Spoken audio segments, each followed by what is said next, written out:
Beralih ke topik berikutnya, pemirsa, di tengah dihentikannya sejumlah turnamen resmi sepak bola yang digelar oleh PSSI pasca kejadian Kanjuruhan, membuat banyak pecinta sepak bola tanah air khususnya Sumsel mengalihkan hobi mereka dengan bermain di Liga Amatir atau Tarkam, salah satunya di Rambutan Banyuasin.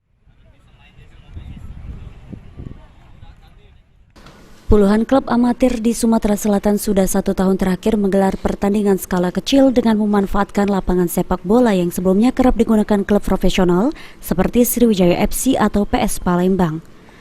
Stadion Jakabaring sendiri sering dimanfaatkan untuk menggelar Liga Amatir atau Tarkam, serta juga lapangan sepak bola lain seperti lapangan Arhanud KM 18 Banyuasin.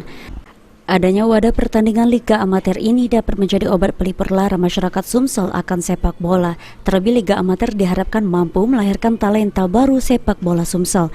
Banyak masyarakat khususnya kalangan muda ini untuk terjun ke Liga Amatir ya? Iya benar.